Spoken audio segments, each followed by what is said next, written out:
Selamat datang di Praktikum Basis Data. Perkenalkan, nama saya Meliana. Saya akan mendampingi teman-teman di mata kuliah Praktikum Basis Data ini.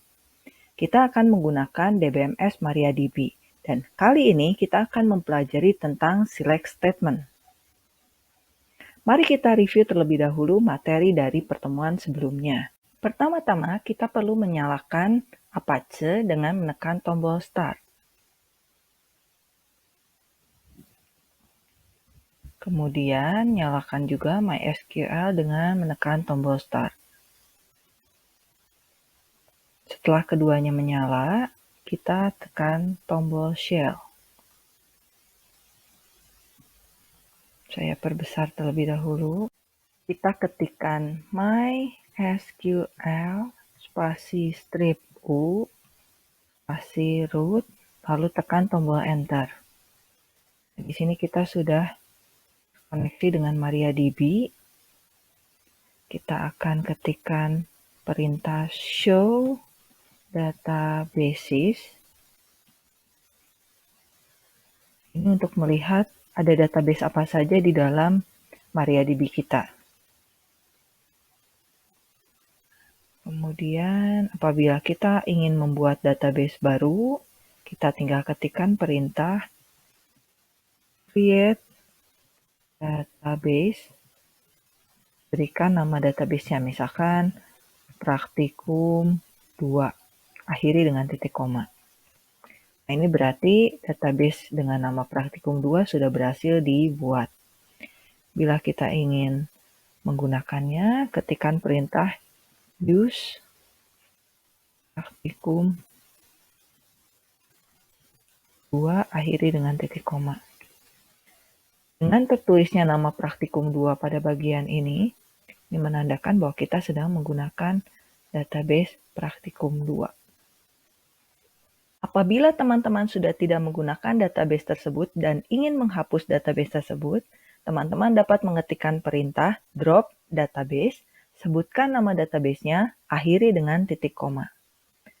Bila database tersebut masih digunakan dan di dalamnya terdapat tabel, ketika teman-teman ingin melihat tabel-tabel yang ada pada database tersebut, ketikkan perintah show table, akhiri dengan titik koma.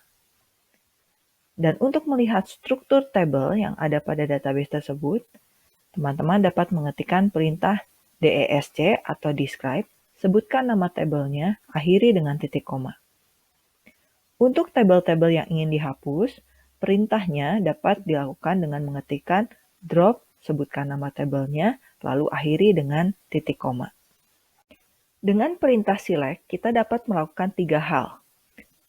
Mengambil data dari kolom, atau istilahnya projection, mengambil data dari baris, atau istilahnya selection, dan mengambil data dari tabel yang berbeda, istilahnya join. Ini adalah perintah select dasar. Select itu digunakan untuk menspesifikasi kolom yang akan ditampilkan. Kemudian berikutnya kata kunci form untuk mengidentifikasi tabel yang mengandung kolom yang terdaftar dalam select. Lalu, akhiri dengan tanda titik koma sebagai penutup sintaks. Untuk menulis perintah SQL sebetulnya tidak case sensitif. Ini dapat dimasukkan ke dalam satu atau lebih baris. Contohnya, perintah select pada baris pertama dan from pada baris kedua. Jadi sebetulnya boleh huruf besar, huruf kecil itu bebas. Namun untuk membantu proses pembelajaran, kata kunci mohon ditulis dalam huruf besar sehingga membantu kita untuk memeriksa sintaksnya. Ini adalah sintaks untuk menyeleksi semua kolom, di mana kita dapat menuliskan select bintang atau artinya select all untuk menampilkan semua data yang ada pada suatu tabel. Kemudian untuk menghilangkan duplikasi, kita dapat menuliskan perintah select distinct, lalu sebutkan nama kolomnya, atau kita juga dapat menentukan kolom-kolom yang mau kita seleksi dengan menuliskan select, sebutkan nama kolomnya, dipisahkan dengan tanda koma apabila kolomnya lebih dari 1. Di dalam perintah select, kita juga dapat melakukan operator aritmatika seperti tambah, kurang, kali, bagi, itu dapat dilakukan di baris select. Oh ya teman-teman, dalam praktikum ini kita akan menggunakan PHPMyAdmin untuk mengimport database yang kita akan gunakan untuk belajar perintah select statement. Caranya, teman-teman bisa menekan tombol admin. Ini merupakan tampilan PHPMyAdmin yang akan kita gunakan untuk mengimport data. Kita akan import data ke dalam database praktikum 2 yang tadi kita buat. Caranya, kita tekan tombol import, lalu cari filenya dengan menekan tombol choose file, kemudian pilih filenya,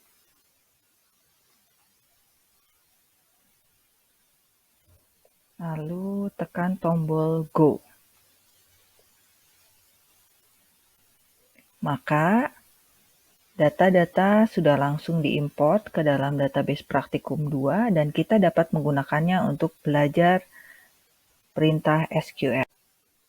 Jika teman-teman ingin menggunakan PHPMyAdmin untuk belajar perintah select, teman-teman dapat menggunakan menu SQL. Perintah-perintah query dapat diketikkan pada bagian ini. Apabila teman-teman masih ingin menggunakan shell, maka teman-teman perlu masuk ke Sum Control Panel, kemudian menekan tombol shell. Kita lihat dulu ya tabel-tabel yang ada di database praktikum dengan mengetikkan perintah show table, akhiri dengan titik koma, enter. Nah, di sini ada table countries, department, employees, job, location, dan region. Kalau kita mau lihat struktur tabelnya, kita ketikkan DSC, kemudian misalkan kita mau lihat tabel countries, berarti panggil nama tabelnya countries, akhiri dengan titik koma. Nah, ini struktur tabelnya. Nah, kita sekarang coba perintah select-nya. Kalau kita ketikkan select bintang, artinya kita mau menseleksi semua kolomnya. Berarti select bintang from nama tabel misalkan countries, akhiri dengan titik koma. Maka kita akan dapat melihat semua data yang ada di tabel countries. Nah, tadi di bagian penjelasan, perintah select bisa lebih dari satu baris. Misalkan kita tuliskan select bintang di sini, kemudian tekan enter, from, misalkan location, tabel location. Akhiri dengan titik koma, maka teman-teman dapat melihat data dari tabel location. Kemudian kita juga bisa memanggil nama kolom tertentu. Misalnya kita mau menampilkan nama depan dan nama belakang dari tabel employees. Tinggal ketikkan nama kolomnya first name. Karena lebih dari satu kolom, berikan tanda koma. Kolom yang kedua yang kita mau select, from employees. Maka hasilnya adalah kita melihat hanya kolom first name dan kolom last name saja. Kemudian terkait dengan select distinct untuk menghilangkan duplikasi baris. Misalnya kita mau lihat karyawan-karyawan ini kerja di departemen apa saja. Berarti select department ID from employees. Nah, kita lihat berarti ada yang kerja di departemen 60, 1, 2, 3, 4, 5 orang.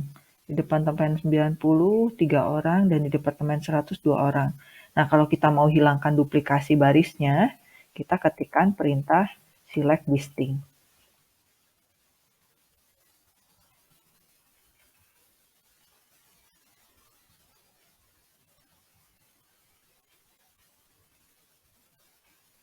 Jadi yang tampil hanya departemen ID 60, 90, dan 100.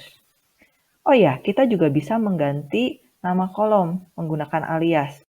Caranya dengan menggunakan kata kunci S atau AS. Kita coba ya.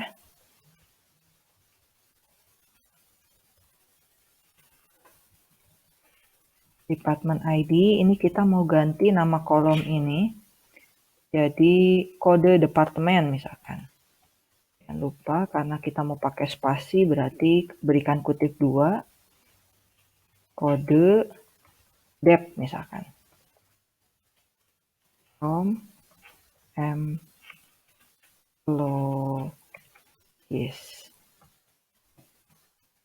Tada!